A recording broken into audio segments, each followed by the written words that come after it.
All right. Well, welcome everyone. Thank you very much for taking the time to be with us. If you're in the United States this afternoon or evening, and for those of you that are elsewhere in the world today. So this is the initial orientation meeting for the retinal ganglion cell repopulation, stem cell transplantation, and optic nerve regeneration consortium. As you can see, we've got 92 people online now, and just looking around at the names of the people that are on this call, I think, it's absolutely humbling and amazing to me that so many world-renowned scientists and clinicians would be here in one place for an effort like this. So I want to tell you a little bit about what we as the organizing committee are envisioning for this consortium, and what you can expect in the coming months as the plan begins to unroll. So first of all, welcome. We're going to do introductions and just kind of review who are all of the stakeholders and people that are going to be participating in this consortium over the next few months. We'll go over the ultimate goals and structure of the consortium, including how we are, at least initially, dividing up the expertise and interests into subtopic discussion groups. And then I really want to use this primarily for administrative and logistic communications about how the three phases of this consortium are going to work. There's not going to be much scientific content in this. This is really just logistics, and we'll save the science for what lies ahead. And I do want to leave a little bit of time at the end for open discussion because this is absolutely a large collaborative endeavor. And so I think we're very much open to ideas, suggestions, and thoughts from all of the participants. I also want to just make a note that we have a website for the RReSTORE initiative. If you want to type it into a browser, it's at hopkinsmedicine.org/Wilmer/RReSTORE. But if you have a phone and a QR reader, you can also just read the QR code that's on this slide, and that'll bring you to it. That's a public website. It's sort of a 10,000-foot view of what we're trying to accomplish, although we will post this video and some of the plenary sessions from the RReSTORE workshop on there. But this will not contain privileged information, specifics about research. It won't contain data or anything like that. We have a separate password protected internal website that we hope to use to govern the logistics of actual scientific collaborations that take place. So I'm really pleased to say that the RReSTORE Consortium has an organizing committee of really just outstanding scientists and really collaborative investigators. And I wanted to give everyone that is on the call, I know a lot of people had either conflicts or illness or something, couldn't make it. But for those of us on the organizing committee that are here, if you could say a few words, I think that would be great. I'll start since I have yet to introduce myself. I'm Tom Johnson. I'm an assistant professor of ophthalmology at the Wilmer Eye Institute at Johns Hopkins, and I'm a clinician scientist. So clinically, I manage glaucoma and see patients with glaucoma and anterior segment problems. And then I have a translational neuroscience laboratory that's interested in optic nerve degeneration, neuroprotection, and optic nerve regeneration. We can go down the list. Is Peter on? Yeah, I'm here. Hi, Tom. Thank you for starting this initiative. It's great to be part of it. I'm Peter Baranoff. I'm an assistant professor of ophthalmology at Harvard Medical School, and my lab is interested in retinal ganglion cell differentiation and transplantation. Great. Adriana?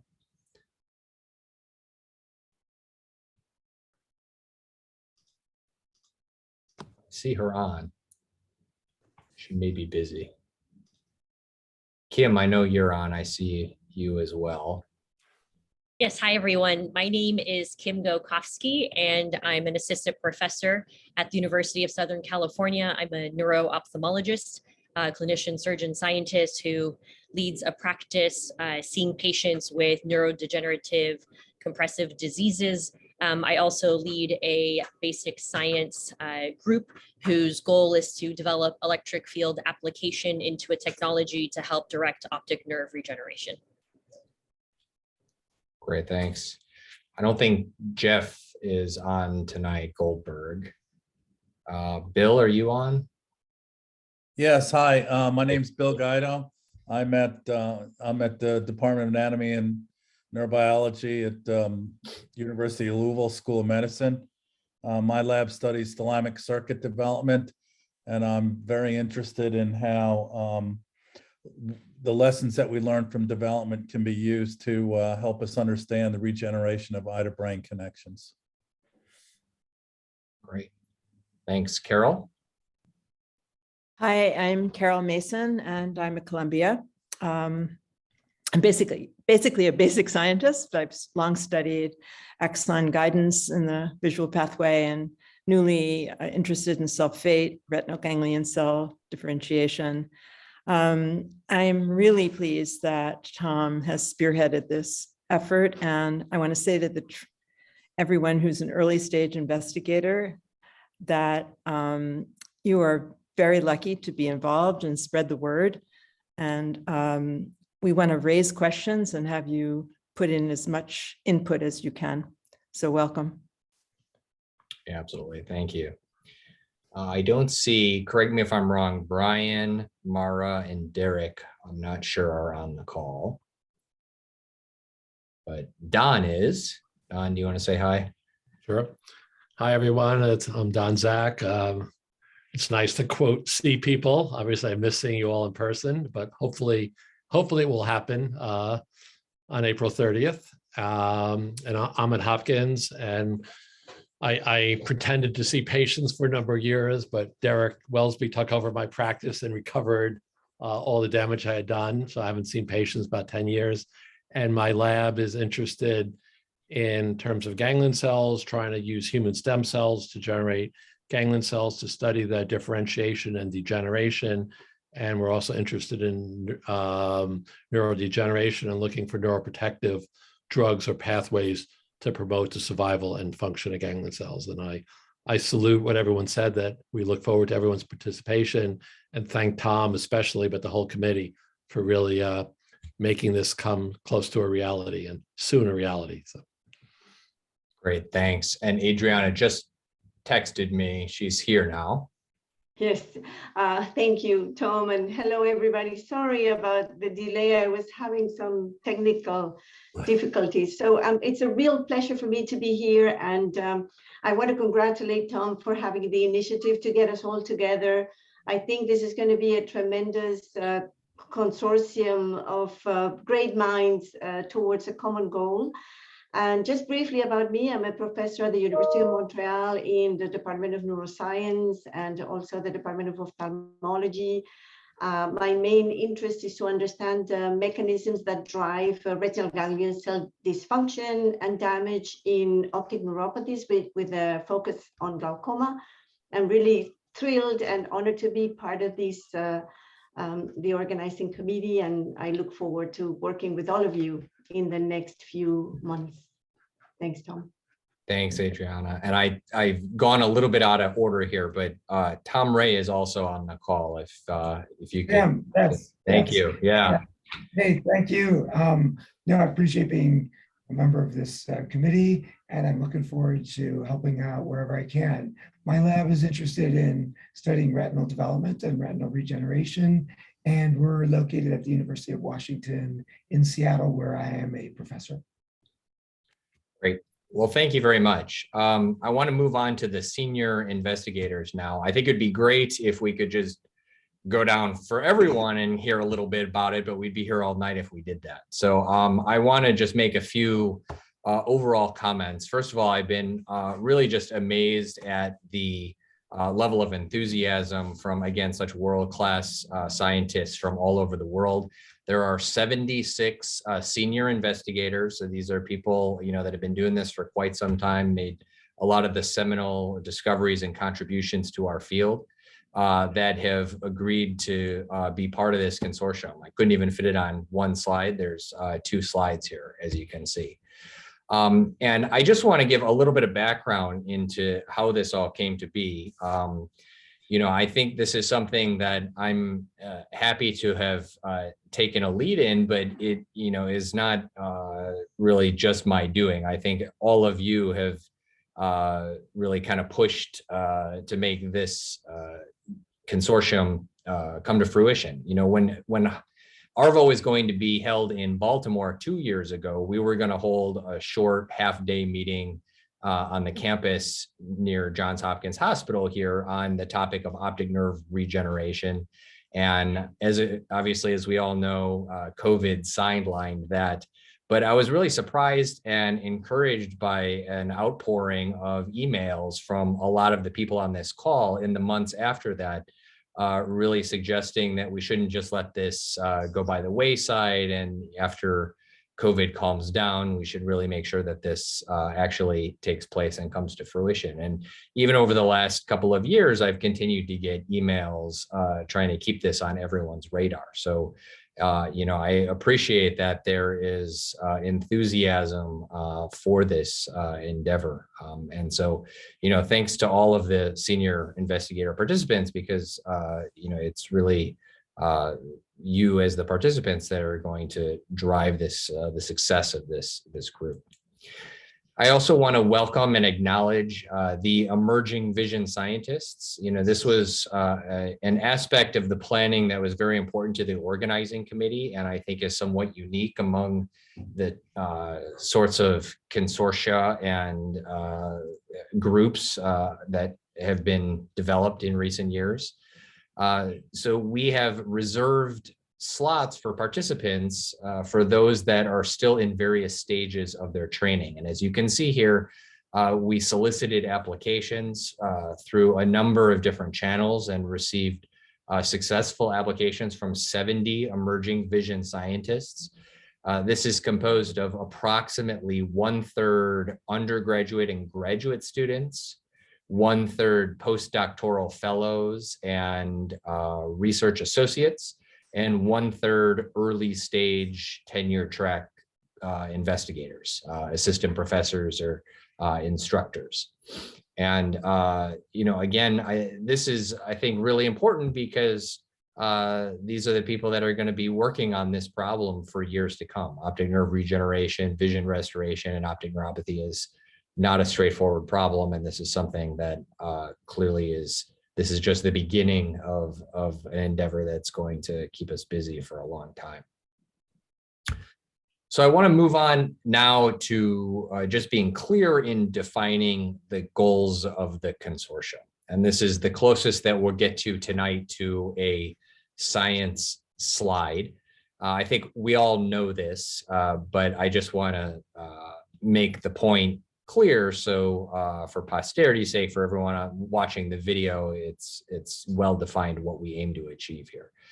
So obviously optic neuropathies are a devastating disease because the vision loss that occurs as retinal ganglion cells die is permanent. And so in order to restore vision in optic neuropathy, we need to replace retinal ganglion cells, including their entire contributions to the visual pathway. And since they are projection neurons that receive afferent input from bipolar and amacrine cells in the retina, and they have axons that go to multiple different subthalamic centers in the brain, replacing them is going to be no small task. It's probably not anything that any one lab or small group of labs is going to be able to do. And that was the main motivation for forming a large consortium like this. I think everyone appreciates the fact that we need to leverage diverse expertise and thought processes and ideas and approaches for actually repopulating retinal ganglion cells. And so the goals of the consortium are twofold, and these correlate with the work that we're going to undertake in the 3 phases of the RReSTORE Consortium. So first off, we aim to define and prioritize the most critical challenges and questions related to retinoganglion cell regeneration over the next 5 years. But really, we want to move beyond that. We're not just here to define the problems and come out with a white paper review on what's been done so far and what the remaining questions are. But really, we want to brainstorm the innovative tools and experimental approaches that are going to meet those challenges. And we want to come up with concrete ways of fostering opportunities for scientific collaboration among all the participants, the members of this consortium. And so I'm going to tell you now how we have envisioned doing that in the 3 phases of the consortium. Also, if there's any questions or comments along the way, please feel free to interrupt me at any point, especially if something I'm saying is not clear.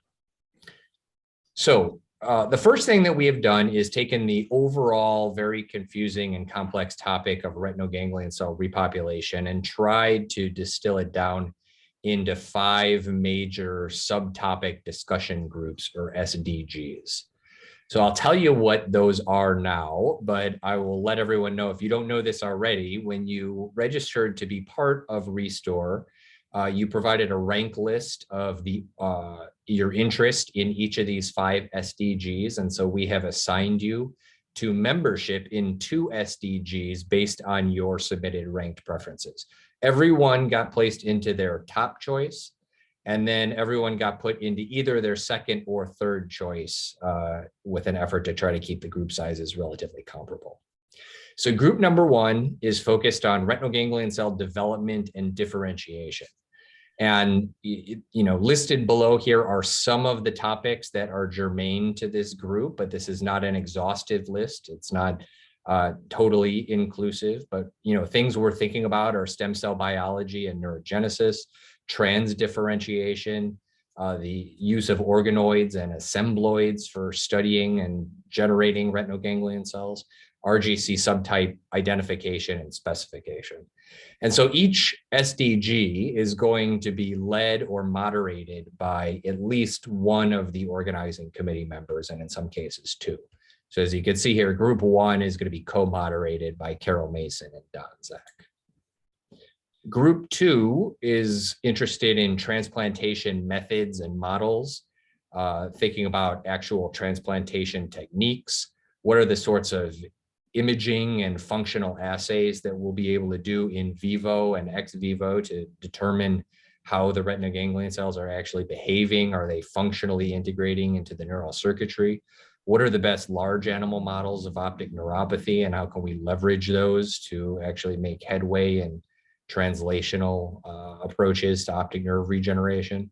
How does transplant immunology come to play in all of this? And I'll be leading group 2.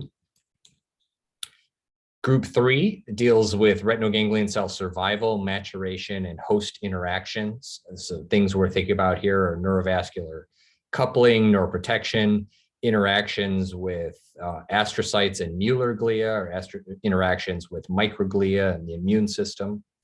And Peter is going to be moderating that session.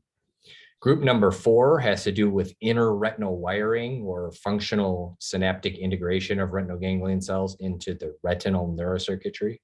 So this deals with RGC migration, tiling and patterning, dendritogenesis and IPL sublaminar targeting, synaptogenesis, and then functional assays. And that's going to be led by Adriana DiPolo. And the final group is brain connectivity. This has to do with how do axons from retinoganglion cells get from the retina all the way to the brain? How can we control or achieve synaptogenesis in the brain? How do these axons get myelinated? Implications for anterograde transsynaptic degeneration in optic neuropathies. And this is going to be co-led by Kim Gakowski and Bill Guido.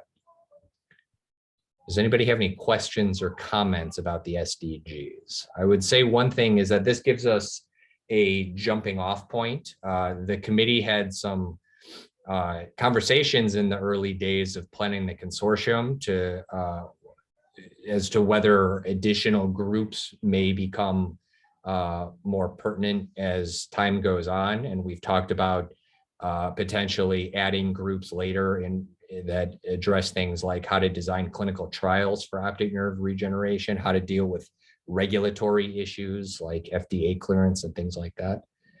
So I think, you know, this is a jumping off point, but I think depending on the future course of the consortium, these can be expanded as well. Okay, so now I'm going to get into some specifics of how we're going to begin the work of the consortium. And this starts with phase one. So phase one is essentially a process of iterative consensus building. And this is going to be how we develop our agenda for the actual discussions that we're going to hold at the RReSTORE workshop in Denver in April. And so this will take place like this. After today, you will receive an email where all participants are going to be asked to submit at least one suggestion for a question or challenge that needs to be addressed by the group that is specific to each of the subtopic discussion groups that you've been assigned to. So you'll be asked to submit at least 2 questions, one for each of your 2 SDGs, although you're free to submit more if you'd like. Then the RReSTORE Organizing Committee is going to take all of those suggestions, which may be as many as 300 suggestions, because there's 150 members and each person will be submitting 2. And we're going to curate a list. Obviously, there will be a lot of overlap. There will be some redundancy in some of these suggestions, but we're going to boil down for each SDG a list of all of the independent, discrete ideas for questions or challenges that need to be addressed in order to achieve retinal ganglion cell repopulation or functional visual recovery in optic neuropathy. Once that curated list for each subtopic discussion group is created, that will be redistributed to the group of participants. And then over the course of a couple of weeks, we will ask you to read through the list for each of the SDGs that you're assigned to and do 2 things. Provide a priority score on a scale of 1 to 10. How important do you think this particular question or challenge is, and does it deserve a spot at the RReSTORE workshop for an hour's worth of discussion? And then a short 2-sentence explanation for why you gave that priority score. I think this is very important because, or I think this is not so important because. The RReSTORE Organizing Committee will then do some more work, and we will, based on priority score, collate the top 15 SDGs per subtopic discussion group and provide a summary statement that synthesizes each of the comments that were created for this questions challenges by the participants. That list of top 15 questions or challenges per SDG will then go back out for a 3rd time to the participant group as a whole, and everyone will be asked to finally give a new priority score that takes into account the synthesized summary statement that was based on all of the comments from level 2. And at that point, the RReSTORE committee will collate the top 5 questions or challenges for each SDG, and that is what will comprise the agenda for discussion in April. Does that make sense? So some people have been asking me if they need to submit questions or challenges ahead of this meeting. The answer was no, but in the next couple of days, I will send an email for you to submit your questions and challenges to us. That will be done through the online survey software Qualtrics. Okay, here are some general ideas just to kind of, prime the pump and get everyone thinking about what sorts of questions or challenges we're thinking of. The committee just threw these out here, but these are something that you might submit for each of the 5 SDGs. For retinal ganglion cell development and differentiation, how do we direct stem cells, not just into retinal ganglion cells, but how do we direct differentiation into specific RGC subtypes? For transplantation methods and models, to what degree do the vitreous and the internal limiting membrane obstruct engraftment of retinal ganglion cells, and how can these be circumvented? For retinoganglion cell survival, what are the primary threats? Is it immunologic? Is it ischemic? Is it glial? Is it cell intrinsic apoptotic signaling that lead to poor survival following transplantation?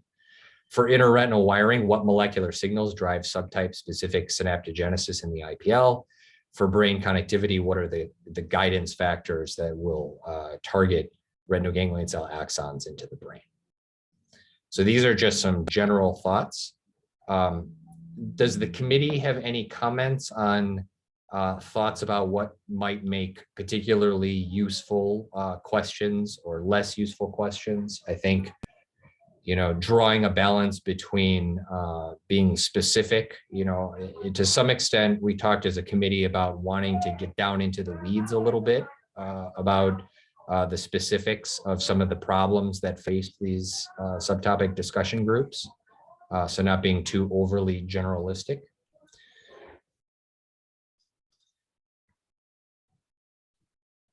Any other comments?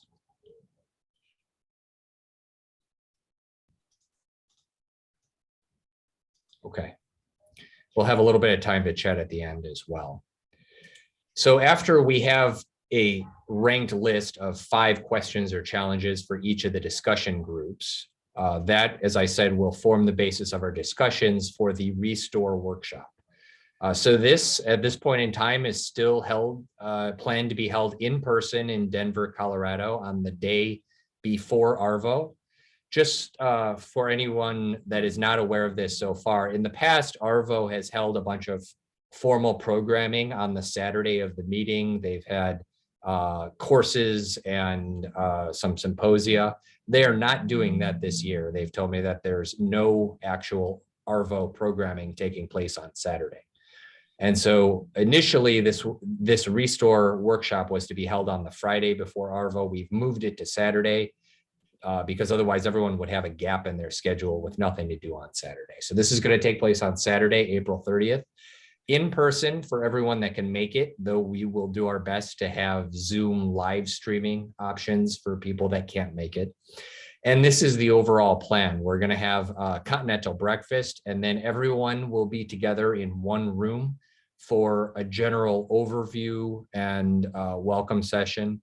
And we'll video record that so that we can put it on the website. But then the bulk of the work for that day is going to take place in breakout sessions. So we're going to have 5 small rooms that run concurrently that are each broken up in according to the subtopic discussion group. And each one will devote an hour to each of the 5 questions or challenges that were developed during phase 1 of the consortium. There will be an hour for lunch in the middle of the day. We'll provide lunch, and hopefully that will be an opportunity for people to just break up into small groups and chat with each other, potentially form initial collaborations on some of the most interesting points. And then at the end of the day, we'll all get together again in one single large group, and the moderators will do their best to synthesize and summarize some of the most salient take-home points from the discussions that occurred over the course of the day. Now, we've mentioned that we aimed to, and in fact, we will have travel grants available for the emerging vision scientists. The travel grants are going to be about $1,000 each to allow them to travel to and from Denver for airfare and hotel and food. We're still in the process of trying to garner additional support for travel grants, but at this point in time, we have commitments for 23 travel grants, which I think is pretty good. That's about 1/3 of all the EVSs so far will be able to receive travel grants. And we've also applied for more, so there may be more to come. The awards are being disseminated based on a application that was submitted as part of the process to participate in RReSTORE. Each EVS submitted a CV or a biosketch and responded to 2 questions, one of which was, how will participation in RReSTORE be beneficial for your career? And the other one was, what do you feel are one of the most important questions or challenges that we need to address in order to achieve optic nerve regeneration. So the committee in a massed fashion is going to review each of those. We will stratify the applications according to level of training, and then start awarding travel grants based on the applications. That will be done starting at the end of February. All right. And then the last thing that I want to talk about is our plans for this to supersede and not just be a single day of discussion. You know, we really want this to be an ongoing collaborative endeavor. We want actual experimental work and new collaborations and new relationships to come out of this. And we want people to be communicating on this really important topic of optic nerve regeneration well beyond the April 30th workshop. So we are going to do a couple of things in order to try to facilitate that. First of all, we're developing a virtual platform for ongoing collaboration, and this is going to be held on a website called Basecamp. I don't know if anyone's familiar with it. I wasn't before we started up this consortium, but it's sort of a hybrid between Slack and Reddit and WhatsApp, but it has several features which are really nice.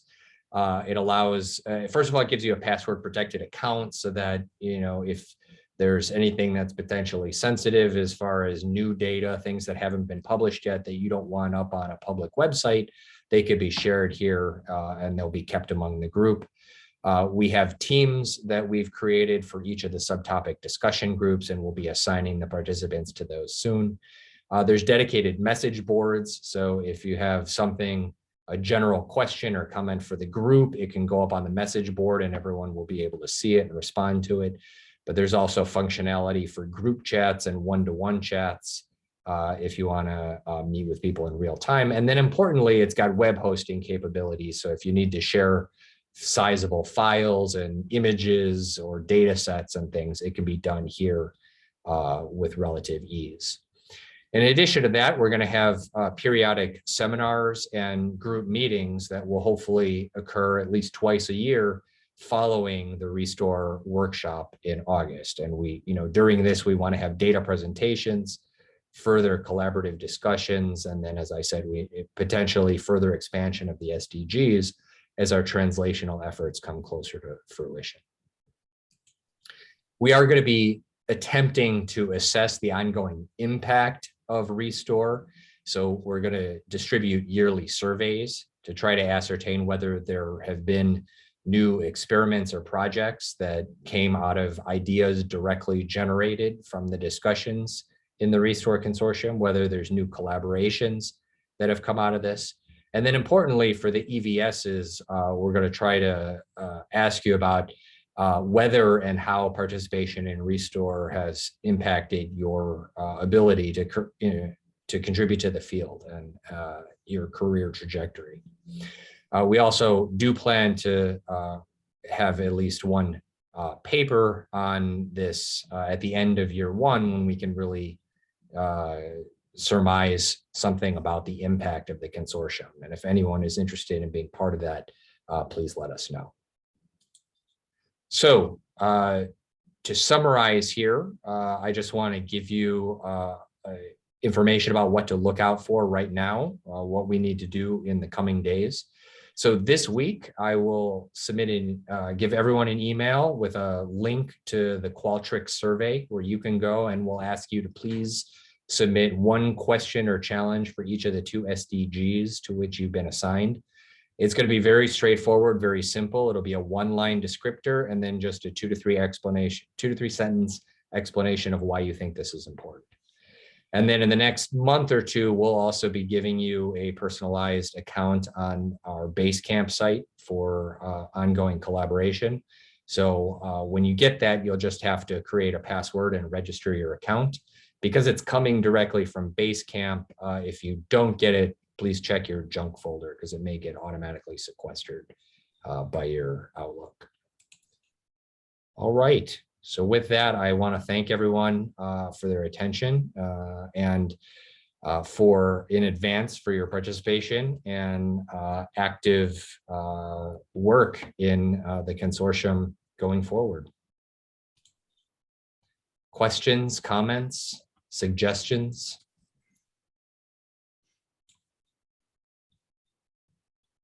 Oh, good. We've got some hands up. Marina. Hi. Thanks for this intro. I'm a postdoc in Tom Ray's lab here at University of Washington. I was just wondering whether the organizing committee has envisioned specific roles for early career researchers that we could put some thought into and contribute in a very dedicated manner, or is it more of a, we're open to suggestions and we'll see what is a consensus amongst people? That's a good question. I have some thoughts, but I'll let any other committee members jump in.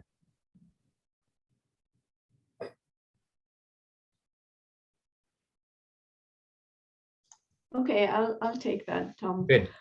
So thank you, Marina, for that question. You know, we, the organizing committee, have been really thinking in many ways to include early career investigators as much as possible.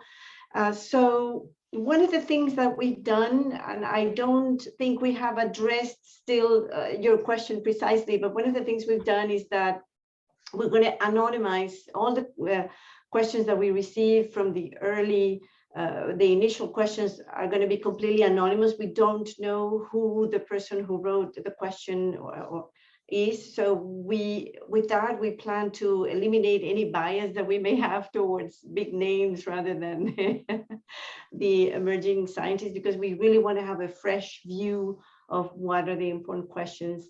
Now, having said that, I don't think we've reached the most we can do to integrate the input from early career investigators. And we welcome ideas that you may have on how we could further increase participation or visibility of the young students. We really are very interested in doing that and having your opinions heard as much or even more than the people who have been around for so long. So if you have any questions, you can email me or any member of the organizing committee. This is an open call for all early investigators here, that you can email us, me or any member of the committee, with suggestions on how we can do that throughout the process, and also for the in-person meeting. But you know, in every step of the way, it's very important for us to be able to showcase ideas from your group. Thank you. Yeah, thank you. I totally agree. I want to say, you know, on the one hand, we have made a distinction between senior investigators and EVSs so that we could give out travel grants. But we don't want this to come across as a two-tiered system of, you know, people that know more than others. You know, we value everyone's input equally. And so we really want to encourage all the EVSs to participate as much as possible. And, you know, another idea that we have had, knowing that it can be challenging in an in-person meeting to come up with ideas and, you know, participate actively, it could be a little bit intimidating. We may, when we have created our list of 5 questions for each group, everyone will know what those questions are going to be in advance and have the opportunity to prepare something. And we may ask select EVSs to submit a slide, for instance, and you know, we could kick off the beginning of each hour with you know, 5 or 10 EVSs that will each present one slide for 1 minute each. And that would kind of prime the pump for a good discussion and make sure that we're really getting good active participation from everyone. But any other ideas that you guys might have for something like that, please let us know. All right, Shane? Yeah, I apologize. I'm probably a little bit noisy. I had to get out of my office. So you've got New York City, Midtown background noise. But I had 2 questions. One that didn't become apparently clear from the run through, which was fantastic. So thank you very much, Tom. And that was, you know, what is the end goal of all of these great ideas? Is it to try and leverage the power of us as a group to say have some NOSIs or RFAs from NIH or other foundations to make these ideas really focus points for the research as a whole going forward. And the second was, it might, while the sort of question groups I think are really powerful to dig into the nitty gritty, we are definitely underrepresented in some expertise like immunology, glial biology, vascular biology. And so it could be good to have some sleeper agents that are moving between groups on the day to sort of help seed some discussions points that may not be as pertinent for the groups that are sort of heavy in those fields. Yeah, I think those are fantastic points. To the first one, to the overarching goals, I think we have many overarching goals. I mean, we have stated that we want to facilitate collaboration and new experimental endeavor. Obviously, one of the main things that drives that is funding. And at this point, we don't have independent funding to support that, but that is something that may come as this group develops. But I think, that's another important point for the EVSs. I think just being here and learning more about the work that's going on out there and what kind of opportunities exist. I think there's a huge opportunity for the EVSs to engage in new collaborations just by meeting people and being part of these discussions. And you're absolutely right. I think this group is already 3 times bigger than it was going to be than when this was held in Baltimore. And yet, being as complicated as a question as this is, there are numerous important aspects of the biology and the clinical science that we could still benefit from having more expertise. So so when everyone has been assigned, I should clarify one thing, when everyone has been assigned to 2 subtopic discussion groups, you will be sort of free to divide your time between those on the day of the workshop. We want to try to keep the group sizes relatively even and not, let everyone vacate one room and have nobody left, but there will be some flexibility to move around. And the other thing I would say to Shane's point is if anybody knows of anyone else that would be interested and willing to be part of this consortium, please let us as the organizing committee know. We're very happy that everyone on this call and everyone that's part of the consortium is part of this, and we in no way want to be exclusive or I think we're very welcoming of more expertise. So if you have any suggestions for other people that should be or would like to be part of this, please let us know and we'll be happy to invite them. Mariana? Hi, good night, everyone. And thank you very much for this opportunity. And it's really a fantastic meeting. I'm from Rio de Janeiro, Brazil. Now I'm in Portugal, but this is where my research group is in Brazil. And I think it will be a great opportunity. I wanted to ask something that was not very clear for me. It is concerning the virtual platform. Will we have access to the discussion in every discussion groups, because we elected our priorities, but of course there are some aspects that will be focused more, or questions will be addressed more in another group that might also interest ourselves. Yeah. So this is one question I would like to ask. Yeah, it's a great question. I think certainly there will be flexibility, and as the questions get finalized, each question or challenge to be discussed over the course of an hour, you may find that something that really interests you is actually in a group that you had 4th on your list and didn't get assigned to. And I think everyone should just participate where they feel they have the most to offer and the most curiosity. So I don't think we're here to impose any rules about where you need to be at any given time.